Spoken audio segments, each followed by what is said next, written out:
नमस्कार मंडळी, आपल्या युट्यूब चॅनलवरती आपले सहर्ष स्वागत आहे. शेतकऱ्याची सकाळी काही ना काही कामानेच होत असते. काही पावडर मारणे, तर काही शेतकऱ्याला शेताच्या बांधाला चक्कर मारून येणे अशी सुरुवात होत असते. तशीच आज आपली सुरुवात ही गवत कापण्यापासून झाली. सकाळ सकाळी आवरून झाले आणि आपली मळ्यातली मंडळी ट्रॅक्टर घेऊन आले आपल्या गावा शेजारील मळ्यामध्ये वावरातील बांधाचे गवत कापायला.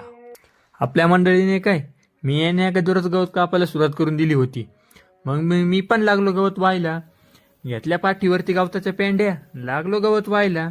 नशीब आज पाण्याने माघारी घेतली होती, म्हणून काय पाऊस चालू असला की या वावरामध्ये चिखल होऊन जाते.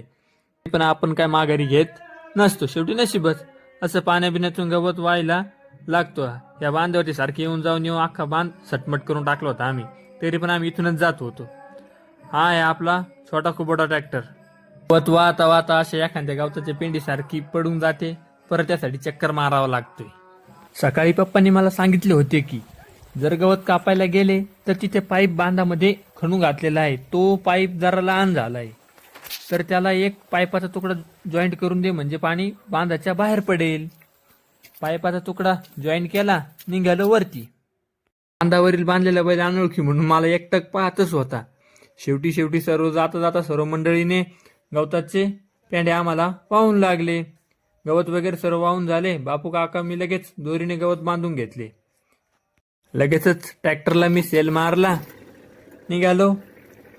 चिखल तुडवत एकदम रुबाबात, कसं एकदम ओके मधी.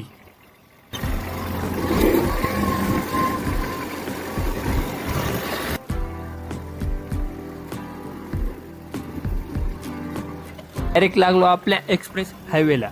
आपल्या छोट्या कुबोटाने मला बापू काकाला ट्रॅक्टरवरती तानाडाना उडवत आहे. चांगल्या रस्त्याला सुरू होतच कुबोटाने गती पकडली, कशी एकदम जोरात. आपला मिनी ब्लॉग तुम्हाला कसा वाटला ते कमेंट्स करून नक्कीच कळवा. व्हिडिओ आवडल्यास लाईक करा. पूर्ण व्हिडिओ बघण्यासाठी आपल्या चॅनलला सबस्क्राईब करा.